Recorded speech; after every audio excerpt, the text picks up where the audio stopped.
Welcome back to the Applied Leadership Podcast. My name is Brandon Young. As always, I'm joined by my good friend and partner, Blaine Smith, and we are two friends, one question, half an hour, zero script. And today we have a question that we have heard a lot of leaders wrestling with, the folks that we get to serve, friends, people that we know in our lives. This has come from a lot of different angles, and it really starts with this sentiment. I feel overwhelmed. I feel like I am just crushed by all the tasks that I have to do, all the things that I need to do. My calendar is kind of running my life. How do I get some margin back in my life? How do I claw back some time so that I can fill in the blank? And that's really the question. How can I get some time back in my calendar day to day? Yeah, this is maybe the most common sentiment we hear, and the question itself comes in a lot of different forms, but it is almost always around this idea that my inbox and my calendar are running my life, and I don't know how I'm going to get any really good work done or take a breath or kind of live my life if I'm on this sort of treadmill of Zoom calls and Outlook. And we get it. We've certainly been there, Brandon. I know you and I have spent different portions of our professional life in a situation somewhat like that. Fortunately Yep. for us, we've spent a lot of our professional life in situations that are not at all like that. Right? When we were in the military, it was not much that way at all. Certainly a Mm-hmm. lot to do, but it wasn't because of Microsoft Teams or the inbox. And when we were in sales, working in corporate healthcare, we again had a lot to do, but we also had a lot of agency over how we spent our time in order to be effective and hit our sales goals and make sure that our people were being effective. So, this is a much tougher question to answer if you don't have a lot of agency over how your organization deals with this kind of stuff, or where you sit within the organization. I'll just maybe start off by saying most people have more control than they think about how to deal with this. And I want to be sensitive because I know a lot of people just do not have the kind of flexibility that, say, Yeah. we have. But I would say most people have more flexibility than they think if they're willing to look at it pretty closely and take some steps. So maybe we can get to what those look like in a minute. The other side of the coin I just want to maybe put on the table here is, if you are a manager, if you are a leader, if you're responsible for how people within an organization work, this is something to be extremely mindful of. Because as we used to say, Brandon, when we worked together in a previous life, if everyone's running at full capacity, then everything becomes stressful. So not only will a small annoyance or a new problem that crops up feel like a big deal because you're running at 100% capacity and you just have no bandwidth to manage a disruption, even opportunities start to look like a pain in the neck. And Mm-hmm. that's not where you want to be when your people are so heads down, just going from one thing to the next, that even when a great opportunity pops up, people are just like, I just don't have time for that shit. Like, I'm just not gonna deal with it right now. And you're missing chances to not just improve your organization, but to go after new clients or start new projects, even though they're staring you right in the face because you just don't have any slack in the system and there's no bandwidth, no energy to pursue these things, whether it's tackling a problem or pursuing an opportunity. That's obviously not where we want to be. Yeah, for sure. I mean, I like where you've started this with the idea about most people have more control than they think they do. And I want to maybe dial into that first. And again, we don't take that, we don't state that lightly. We understand that not every organization is exactly the same. Some folks literally do not have any agency in the manner in which that they are performing. And so be it. We respect that. And we think that oftentimes it comes down to taking a look at where you're actually at and what you're expressing and what the objectives actually are. And so just kind of maybe we can hover on this for a little bit as we kind of put this in the laboratory and think through it, because, as in all things, we don't have some silver bullet, because there is no silver bullet in life. But beginning with interrogating the work and asking ourselves, what am I focused on right now? Right? In any job that we have a myriad of tasks. In any leadership our team is responsible for a myriad of different objectives. And so getting clear on what those key objectives are is a really great place to start in this process, because what we often find is that spending a little bit of time understanding the key objectives, what the we use a term specified and implied tasks are that will lead to accomplishment of those objectives, getting really clear of what those are is a really good jump off point. If we're going to talk about where we're going to go, we need to start with where we are today, because then once we're clear on those objectives, we can start to think about the priority. What's the priority right now? What are my priorities of work right now? When I look at my team and I say, here's the vision for this quarter, here's the vision for the year, here are the dominoes that need to fall before we can get to, certain things or other objectives. That's kind of where I want to start when I start to ask myself, what do I have control over? Is that first and foremost, I want to get clear on what are our objectives. How can I organize those into clear priorities of work so that we can keep the team focused on what they need to be focused on? And then I might want to look at those tasks that are outside of those key objectives and those specified and implied tasks. Because what I often find is that there are things that I might be doing that maybe don't lead to mission accomplishment, to be very specific. And that one of the things that I am always looking at or thinking about is the difference between what is interesting and what is important. Oftentimes I find myself drawn to what is very interesting, like, ooh, this is really interesting part of the work. I really like this. And it's easy for me to do that. But it's also easy for me to get lost in that and to burn some extra cycles when that might not actually be something that is important per the definition of a specified or implied task that leads to accomplishing an objective, that leads to us achieving a certain priority that we have stacked out. So that's kind of where I would start with this in terms of what do I have control over? Because most of the time, most leaders that we would speak to, they don't feel like they've got Big Brother over their shoulder watching them, telling them to log on this call, do this, do that, do this, do that.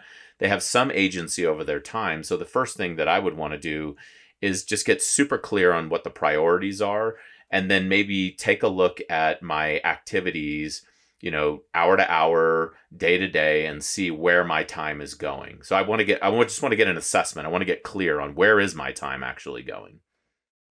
Yeah, I think that's right. I totally agree. I think taking the time needed to get some clarity on both what is really important, what is my priority, and how am I currently spending my time, and does it align or misalign with that is the place to start. I think another thing that I want to kind of bring up here, because I think this is very prevalent right now, is it takes more than just an awareness of these things in order to make change. So Mm. certainly, if you've got a lot of agency over how you manage your time and your team's time, that clarity, that awareness can inform your decisions, which is great. If you don't have as much agency over how you spend your time or how many meetings you're in, et cetera, doing that assessment will help you have a conversation with somebody who maybe does have some more authority and say, hey, I've looked at this, and if you need me to do X, Y, and Z, I've got to have a little more time here and there. And you might be able to be a bit more persuasive and change some things on your own behalf. So I think that's the place to start. I also, however, think that we have to ask ourselves really honestly, who said it has to be this way? Is it really for sure this way? Do I absolutely need to be on all these calls? Does every call need to be 60 minutes?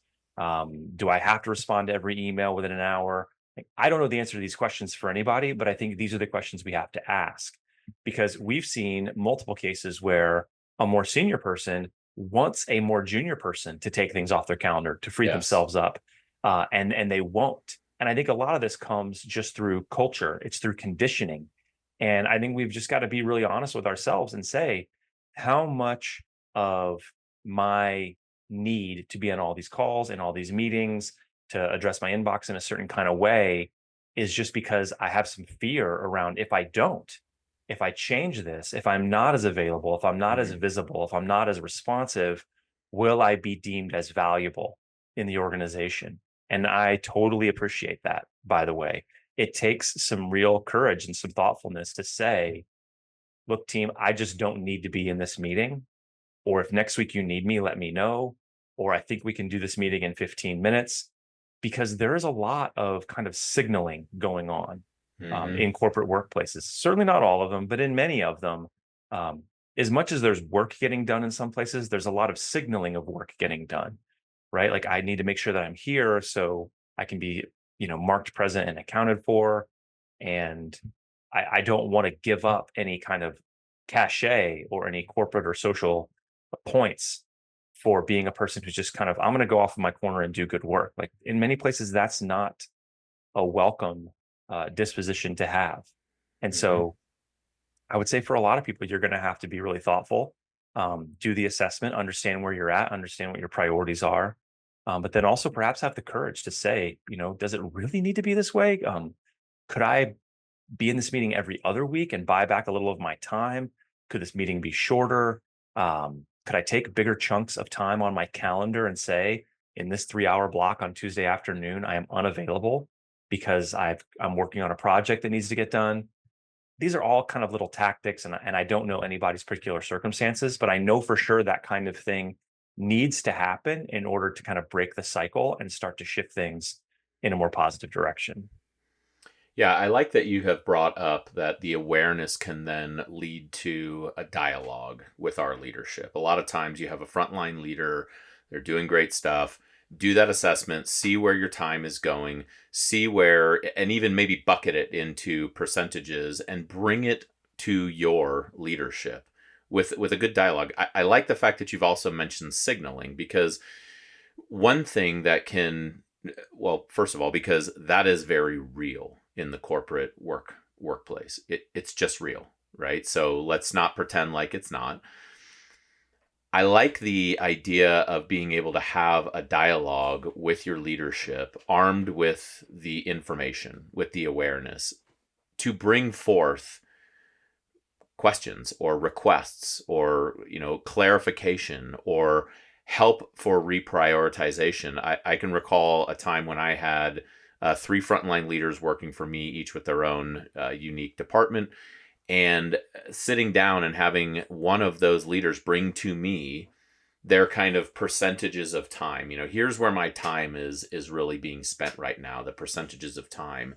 And this just got kind of put on my plate, and right now I'm at 100% capacity on time. So what do you want to do here? And I just remember being in that situation feeling appreciative. I appreciated the fact that this person had actually brought to me some thoughtfulness and some assessment. It's not that any of the things were any necessarily less important than the other. What it was, though, was that some were a little more timely than the others, and some needed to be shifted around. And I think that we need to think about that as leaders, is that we can give our leadership the opportunity to actually help us, the opportunity to actually reorient the frame and see if we can maybe buy back some time together, while also respecting the fact that there is a signal that is still being sent there, and the signal is, I am fully present and accounted for. I am pursuing our objectives. I am doing the very best that I can, and my team is operating at 100% right now. I don't have 125% to give in perpetuity.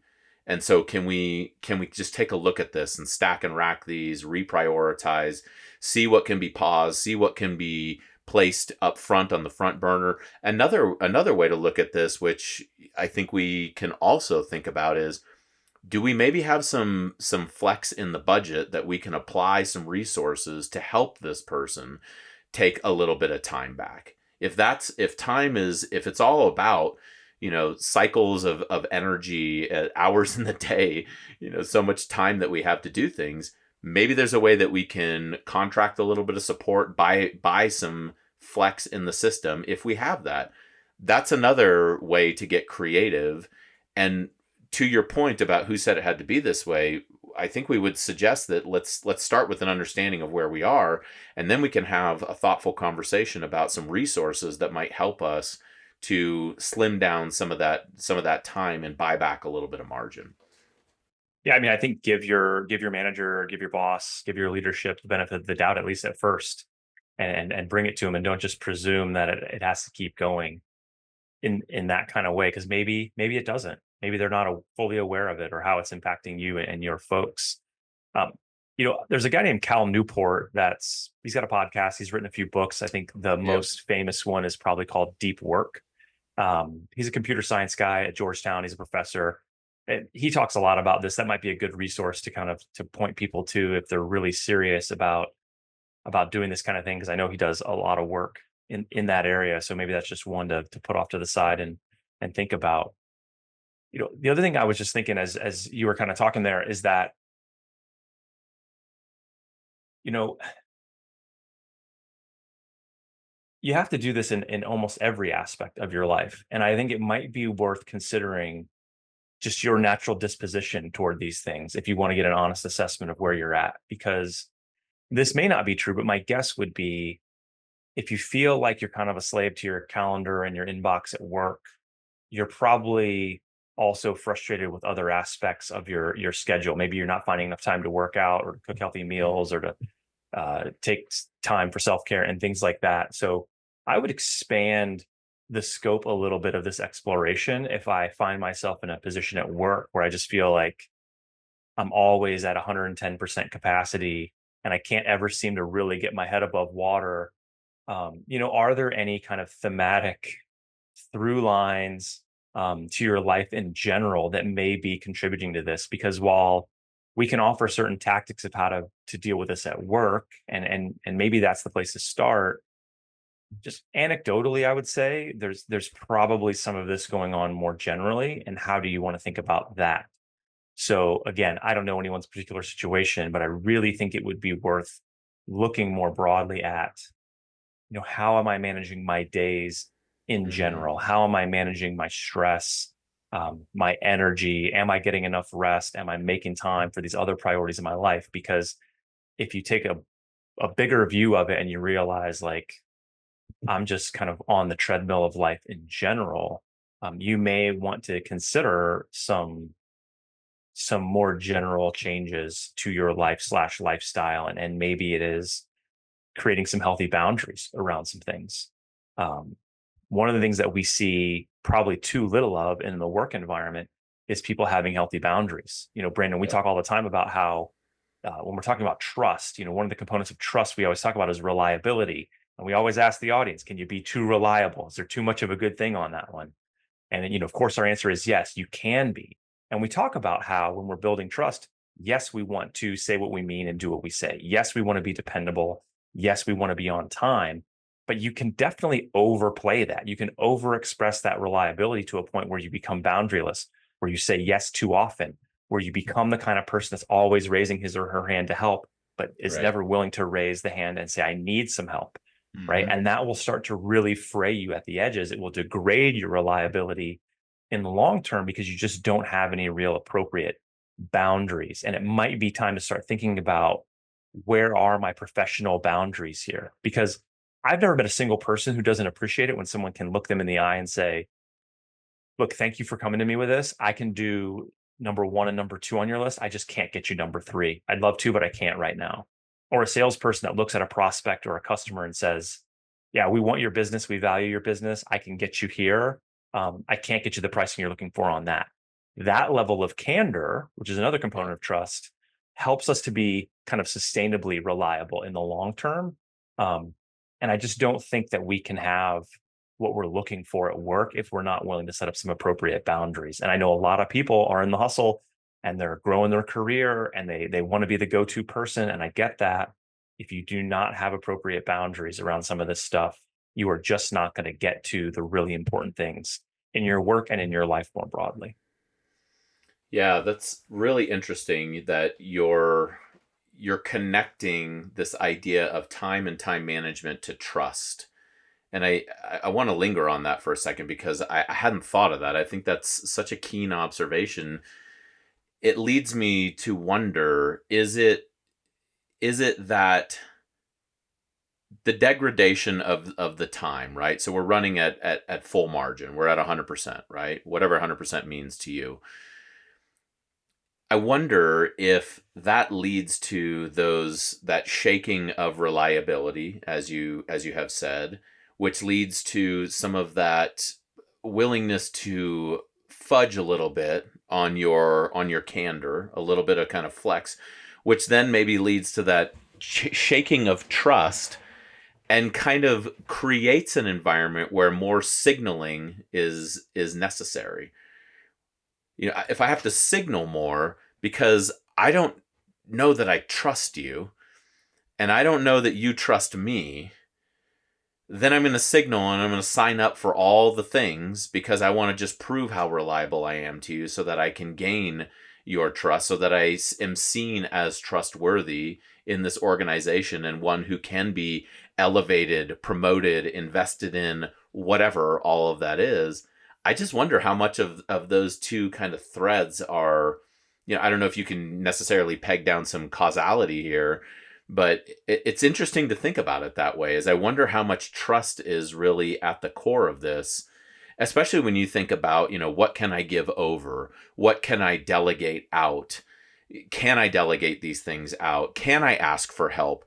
I would suggest that it's very difficult for somebody to raise their hand and say, hey, I need some help with this. Or, hey, I just got, task number 5 and I'm already operating at 120% right now with tasks 1 through 4.